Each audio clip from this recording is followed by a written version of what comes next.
Algebra 2 students, we have, what do we have? Wednesday, September 30th. We're doing 1.5D today. So you have a quick warm-up here. I want you to do this one. Obviously, you can ignore doing it on the answer pad since I'm not there. It won't be open. So pause the video. Actually, before you pause it, I think you should have a classwork. Yeah. Gave you a little space for the warm-up. So if you didn't already get one, please make sure you go to the corner and get a classwork. It should look like this. Okay, so we have 1.5D. So do the quick warm-up, pause the video, and then when you're done, we'll go through it. All right, so this one, we have the square root of negative 54. So since it's a square root, we're going to pull it out and say that it's I root 54. And then 54, we can break up into 9 and 6. So the square root of 9 is 3. So it's 3I root 6. Right, the next one we have a third root of a negative number, which is okay. You will never, ever have an imaginary number with a negative third root. Why? Because a negative times a negative times a negative can give you a negative. Right, so taking a negative third root is okay. What you want to get in the habit of doing is think of it as the third root of negative 1 times the third root of 54. And the third root of negative 1, right, what times itself 3 times equals negative 1? It's negative 1. So what you can really do is just pull the negative out in front always with a third root. So it's going to be negative, and then the third root of 54 breaks up into the third root of 27, which is 3, and then the third root of 2. So again, never an imaginary number with a third root. This one, the fourth root of 48. So you probably only know maybe one fourth root, maybe two with 3. 3 to the fourth is 81, and 2 to the fourth is 16. So you can actually take a 16 out of this. So you have the fourth root of 16, and that would leave you with the fourth root of 3. And the fourth root of 16 is 2, right? 2 to the fourth is 16. So it's going to be 2 fourth root of 3. All right, moving on. So we're breaking this section up into two parts, right? The first one we have radical equations, and then we'll do rational, more stuff with rational equations. So if you have a radical equation, these are the steps, right? First things first, you want to make sure that the radical is by itself on one side. So these examples, they're already by themselves on one side. Nice, right? The second step is then square, cube, whatever the index is, raise that index as the exponent so that you can kind of negate the square root or cube root or whatever. And then solve for the unknown, right? Solve for x basically. But then you need to always make sure you do this last step and check your solutions. It's huge. You get something what's called extraneous solutions here. Certain numbers, you get them as answers, but then they don't work when you plug them back in. So always get in the habit of checking these answers. So this first one, this first one, we're just going to simply square both sides eventually. So the index is 2. We want to square both sides since it's already by itself. And right, as long as you do it to both sides, it's still balanced, right? It's not like if this was an expression, you can't just square it and you get something different. But since it's an equation, you can square both sides and it's still balanced. So we have 2x minus 1, and it's not plus or minus because anytime you're given the square root, you just assume the positive, equals 3 squared, which is 9, right? And then from here, we're going to add 1, so we get 2x equals 10. Divide by 2, we get x equals 5. Now when you check it, make sure it works, right? So we're going to do, we'll do that in a different color. So when I check it, I'm going to do the square root of 2 times 5 minus 1 equals 3, right? And you're going to get the square root of 9 equals 3, which is perfect, right? It does. So that one works. This one right here, you're going to do the same exact steps, except for the index is now 3. So we want to cube both sides. And 3 to the third. So then we get the 2x plus 7, right? The third root to the third power cancels the radical out. And we get 27. So subtract 7. We get 2x equals 20. And x is going to equal 10. Right? And then when we check it, do that off to the side here. Right, when we check it, we're going to have the third root of 2 times 10 plus 7 equals 3. Right, and 2 times 10 is 20, plus 7 is going to be the third root of 27, which equals 3, right, and that is true. Third root of 27 is 3. So if you want to take a look at the graphing calculator to see what these look like, right, you basically have two sides of an equation. You know, if you're ever given a graphing calculator one of these problems, by all means, you can just graph it and then, you know, find the intersection. So we'll just do the second one, the third root of 2x plus 7. So your third root button is math, right down there at 4. Third root of 2x plus 7. And then do y2 equals 3, right? And basically what the intersection is going to be is where the x value is the same for both, right?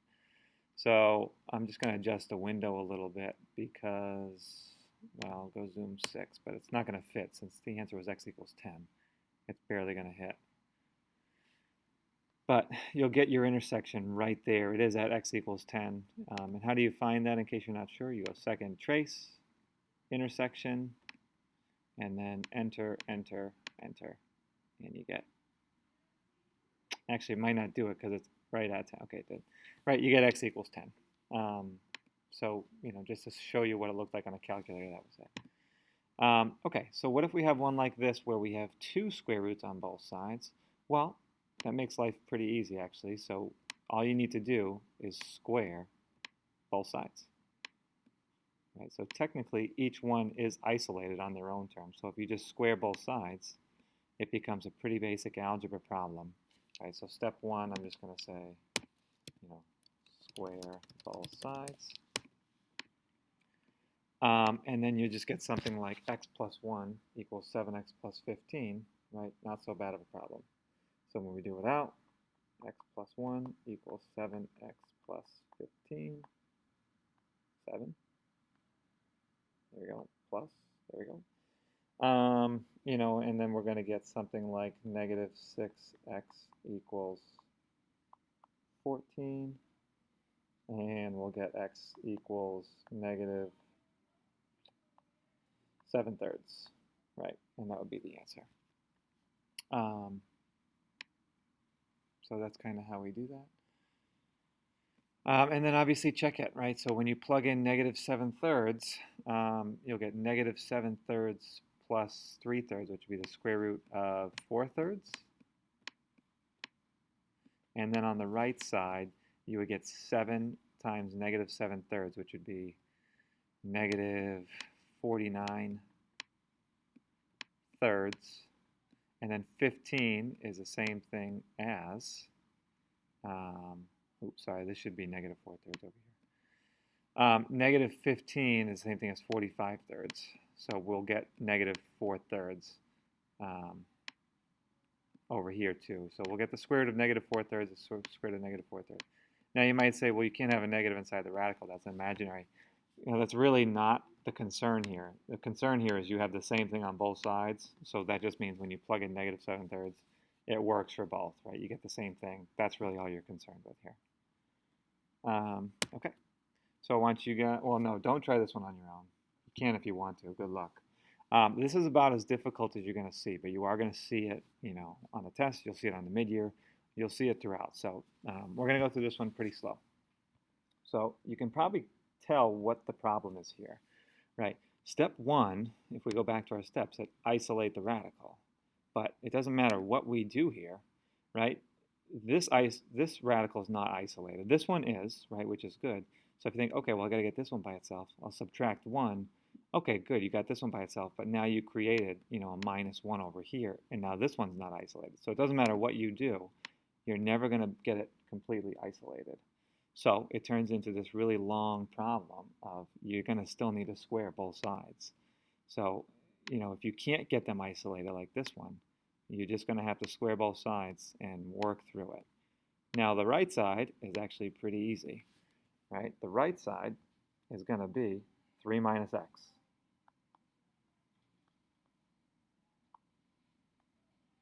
because the square root of 3 minus x squared is simply 3 minus x.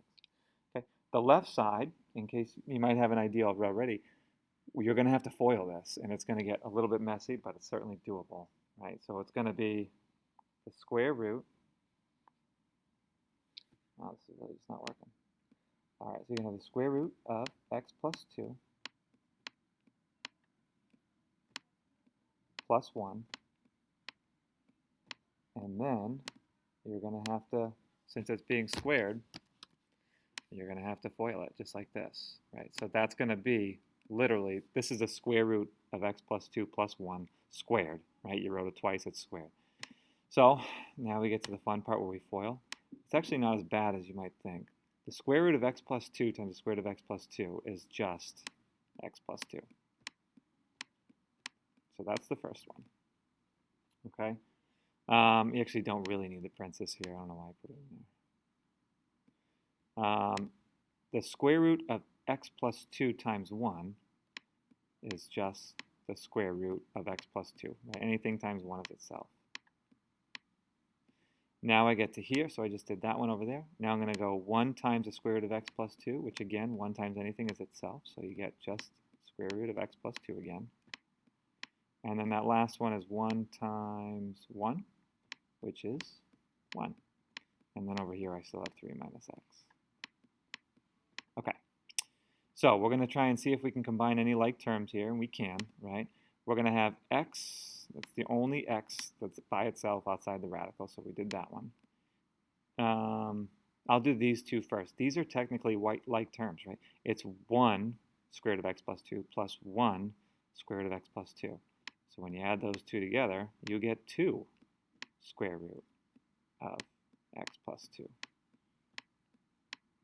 Right? This plus this is just going to be 2 of them. 2 square root of x plus 2. And then 2 and 1 is going to give you 3.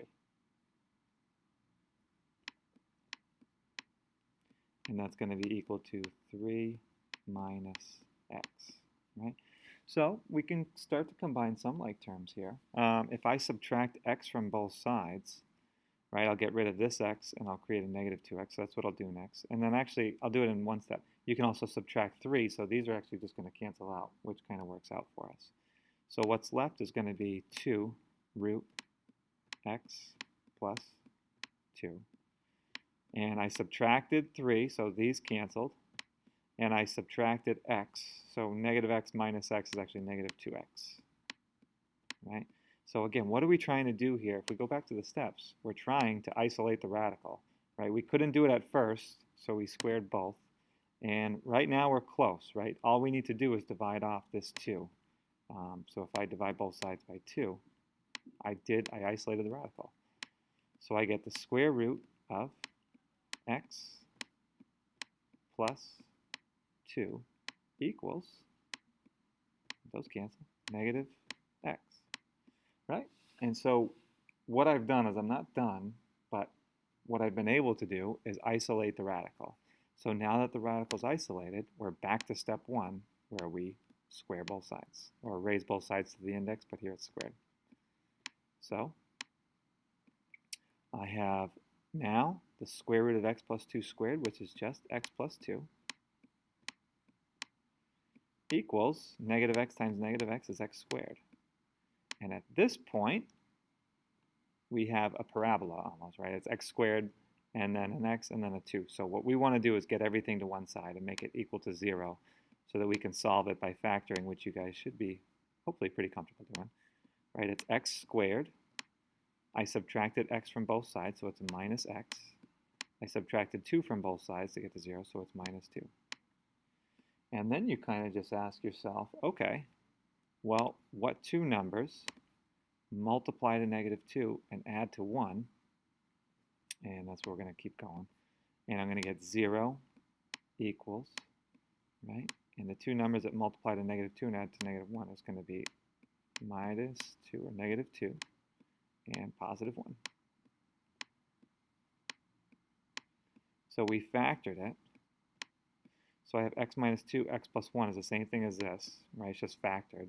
So then you set each one equal to 0. So we get x minus 2 equals 0. So we're going to get x equals 2.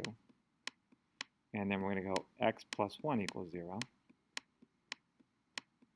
And we'll get x equals -1. Right, so those are your two answers. At least that's what we think so far. Right? We solved this whole thing and we got two answers. X equals 2, x equals -1.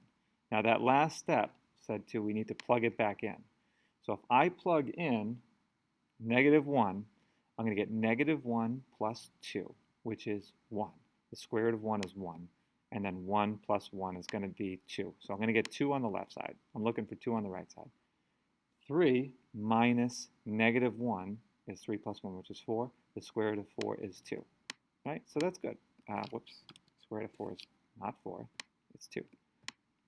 So this one works, right? And then if we plug in positive 2, I get 2 plus 2, which is 4. The square root of 4 is 2. And I get 2 plus 1, which is 3. So I plugged in 2, and I got 3. Here, if I do 3 minus 2, I get 1. The square root of 1 is 1. So does 3 equal 1? No. So 2 is what we call an extraneous solution. It didn't work. When you plugged it back in, it doesn't work. So you need to make sure you check for those. So your only answer right here is x equals 1. That's the only thing you got, right? And then if you wanted to check it on the calculator, again, if you had access to it, you can just set both equations equal to each other and find the intersection. So I have the square root of x plus 2, x plus 2, and then plus 1, and then y2 is going to be the square root of 3 minus x. Right? And so when you look at them, that's the first one, that's the second one. You're going to see they only intersect once. That's right there at -1. At 2, they're clearly not the same, right? One was 3 and one was 1. So, but that's how they kind of work. Okay. All right, so that was part 1.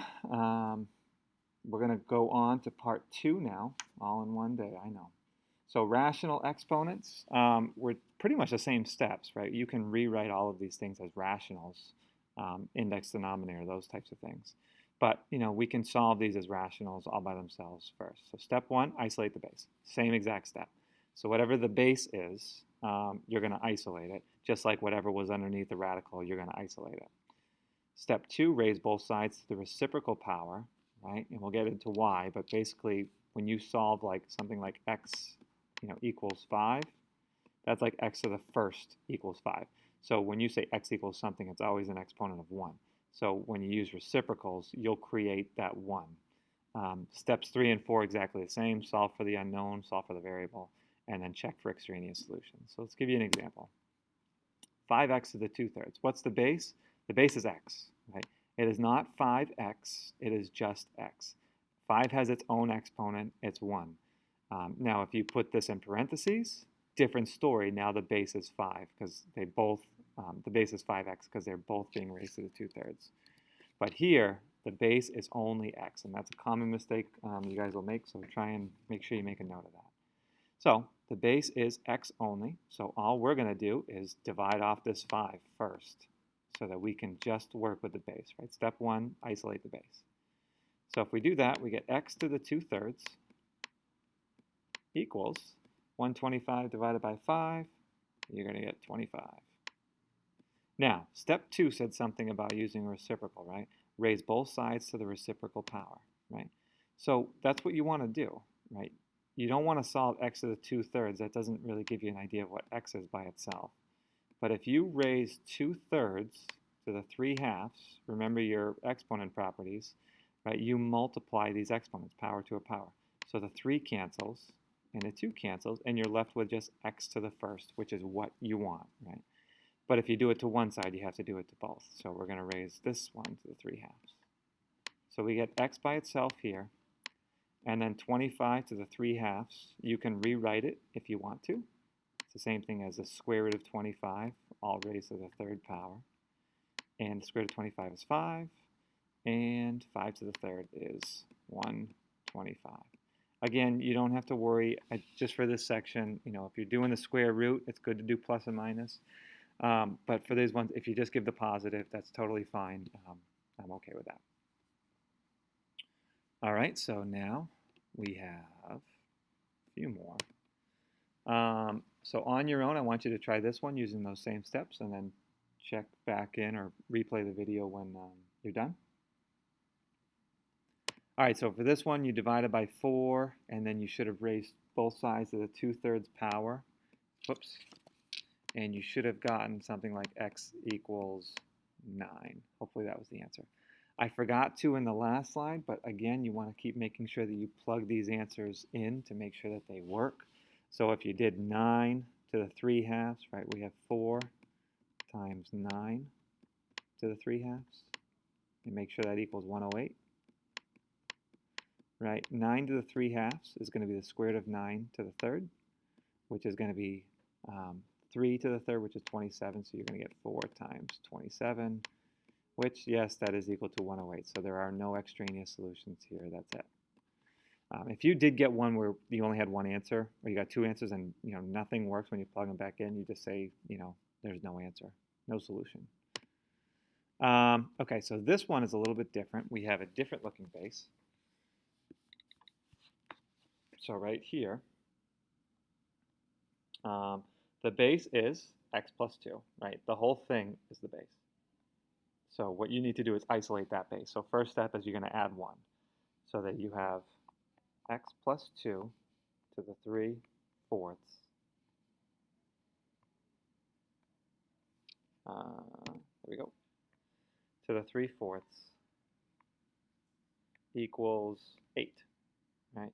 So now you're doing the same thing as you did before. The base is now isolated, so you're going to raise both sides to the 4/3 because that's reciprocal. 4/3. And these cancel, right? You get x plus 2. Now over here, we're going to get 8 to the 4/3, which you're going to have to do the 3rd root of 8, which is actually 2, and then 2 to the 4th is 16. So you don't have to rewrite these in radicals if you can see it. Otherwise, I suggest that you do just in case, so you don't screw up. Subtract 2, and you get x equals 14. Again, a good habit is to plug them back in, right? So if you had 14 plus 2 to this 3/4, you have 16 to the 3/4. So you'd have to take the 4th root of 16, which is 2, and then 2 to the 3rd is 8. So you're going to get 8 as a result of this. 8 minus 1 is 7. Yes, it does work, okay. So on your own, you're going to try this one using those kind of same steps, although the base is just x here.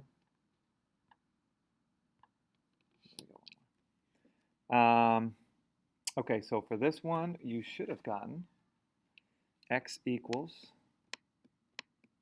32, right? First step, you would divide by 7, and then you would raise both sides to the 5/3 power. You'd end up doing something like, 2 to the 5th, and 2 to the 5th just happens to be 32. Again, you can plug it, right? The 5th root of 32 is 2, 2 to the 3rd is 8, 7 times 8 is 56. I know I did that really quick, but hopefully you can rewatch it and maybe it makes sense. All right, try this one on your own again, a little bit different, kind of like the one we did 2 slides ago. All right, so if you've done this one, first step would be to add 9, so that you have x minus 4 to the 2/3 equals 25. All right, now we're going to do to the 3/2 on both sides. So we got 3/2. There we go. And, right, the 3's cancel, the 2's cancel, so I'm just x minus 4 over here. 25 to the 3/2 is the same thing as the square root of 25 all to the 3rd power, which is 5 to the 3rd, which is 125. So add 4, you get x equals 129, right? Plug it back in, right? 129 minus 4 is going to give you 125. And then you do the 3rd root of 125, which is 5, and then square it. You get 25 minus 9 equals 16. Yes, that does work. All right, so last couple slides, we have just some word problems. So I actually just kind of want you guys to do these on your own and see if you get the right answers. So a quick power consumption problem, read it and then solve it, and then pause the video and then resume it when you're done. All right, so hopefully you're done.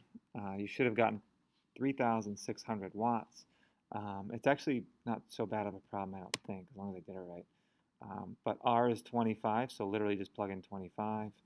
I is 12, so you're plugging in 12, and all you're doing is solving for P, which I think at this one, the square root of 25 would just be 5. You just multiply both sides by 5 and then take the square root of it. So you should get 3,600 watts. Make sure to label. And again, do the same thing, very similar problem, but pause the video, read it, and answer it, and then resume the video. All right, so for this one, we should, kind of the same thing. G is 32, so plug in 32. Velocity is V, 72, so you're solving for something underneath the radical, in which case you should get 81 feet. Again, with word problems, make sure you plug your answers back in to make sure they work, and then you're good. All right, so what you guys are doing now with whatever time you have left in class is the 1.5A, which just means activity. Do that on the portal. Fair game for homework checks, so make sure you do it. It looks like this when you get there. Not really the best format. Just make sure, like these, you can kind of tell if you need to stretch them out a little bit. So you can see like negative exponents, then do that. So you got 21 there. I do think these go quick, so hopefully it doesn't take you too long. Maybe a little bit longer at first.